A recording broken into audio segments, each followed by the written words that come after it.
बात करने वाले हैं ह्यूमन फिजियोलॉजी से रिलेटेड कुछ क्वेश्चंस के बारे में। देखिए, इसमें मैं आपको क्वेश्चंस भी दूंगी, इसके आंसर को भी डिटेल में आप लोगों से बताऊंगी इसका आंसर क्या है।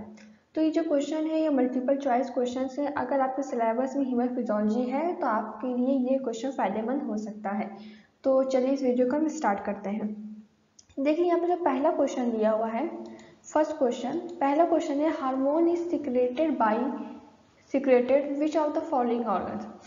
तो हार्मोन जो है, जो नीचे ऑर्गन्स के नाम दिए हुए हैं, जैसे कि पैंक्रियास दिया हुआ है, लीवर है, ड्यूडेनम है, तो इसमें पूछा गया है कि कौन से ऑर्गन से हार्मोन्स का सिक्रेशन होता है। ठीक है, hormone secreted by which of the following organs. तो इसका आंसर है पैंक्रियास। इसका आंसर क्या है? पैंक्रियास, मतलब कि ए है।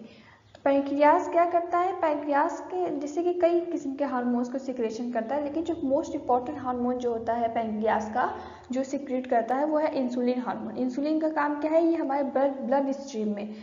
ब्लड स्ट्रीम में जो ग्लूकोज लेवल होता है इसको लो करता है। सेकेंड क्वेश्चन है if the stool of a person, second पे हम आते हैं, if the stool of a person is whitish grey which organ is responsible. अगर किसी पर्सन का स्टूल मतलब कि उस पर्सन की जो पॉटी होती है वो अगर व्हाइटिश ग्रे कलर की है तो उसके लिए कौन सा ऑर्गन रिस्पॉन्सिबल होगा। तो ये जो सेकंड क्वेश्चन है उसका आंसर है बी, लीवर।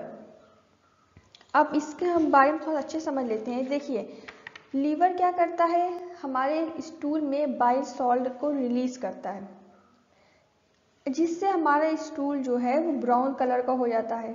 अगर लीवर इस बाइल सॉल्ट को अच्छे से प्रोड्यूस ना कर पाए, प्रोड्यूसिंग इसके अच्छे से इनफ प्रोड्यूसिंग ना हो पाए बाइल सॉल्ट की, या फिर बाइल सॉल्ट का जो फ्लो है वो ब्लॉक हो जाए, रुक जाए, तो हमारा स्टूल जो है वो पेल कलर का हो जाएगा या क्ले कलर का हो जाएगा। जो बाइल सॉल्ट होता है वो फैट के डाइजेशन में हेल्प करता है।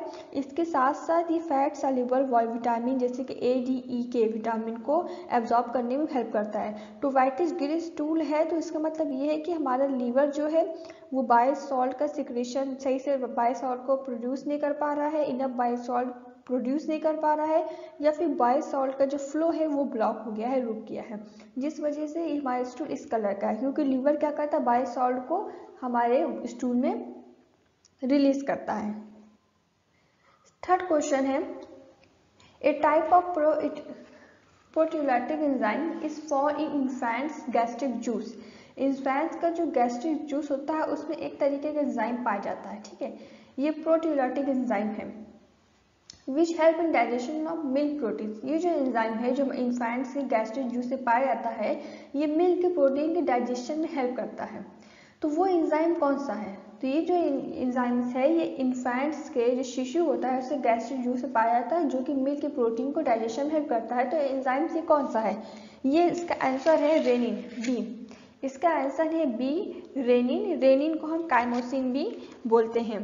तो जो प्रोटीयोलाइटिक एंजाइम है, ये जो प्रोटीयोलाइटिक एंजाइम इसको प्रोटीएज भी बोलते हैं। ये एंजाइम क्या करता है? प्रोटीन को छोटे छोटे फ्रैगमेंट्स में ब्रेक कर देता है। तो इसका आंसर क्या है? रेनिन है। रेनिन एंजाइम है जो मिल्क प्रोटीन के डाइजेशन में हेल्प करता है। चलिए हम नेक्स्ट पेज पे चलते हैं।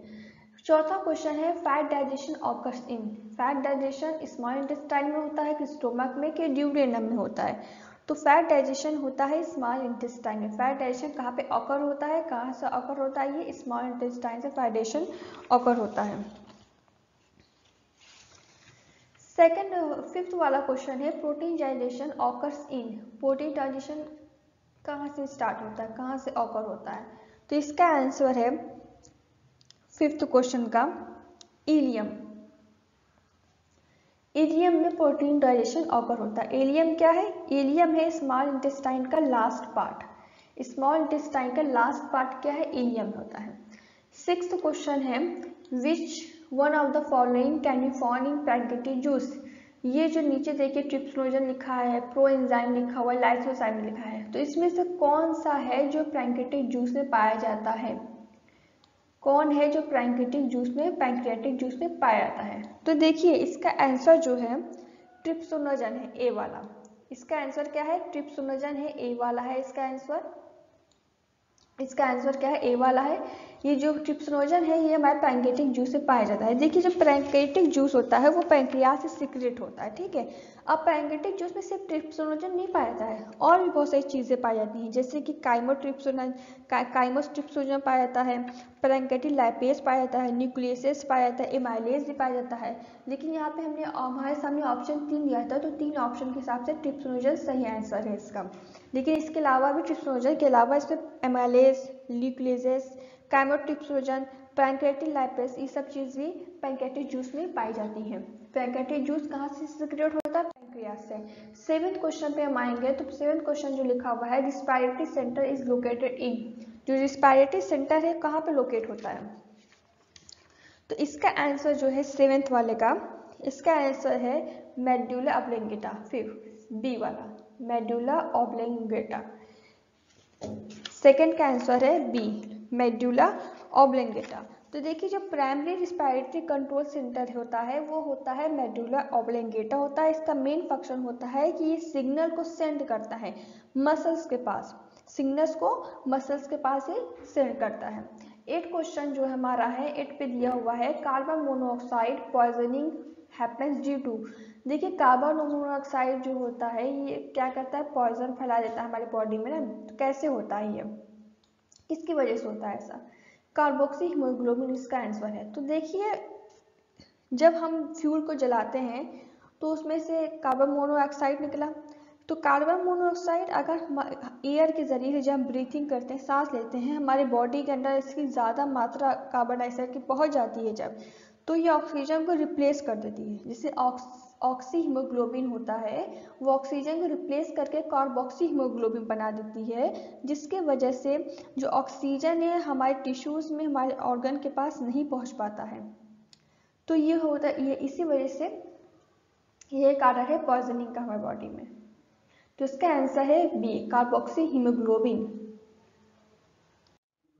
इसके बाद हम 9th क्वेश्चन पे आ जाते हैं, the life span of red blood cells. Red blood cells होती हैं आरबीसी जिसको बोलते हैं, इसका लाइफ स्पैन कितना होता है, ये इस पे ये क्वेश्चन है।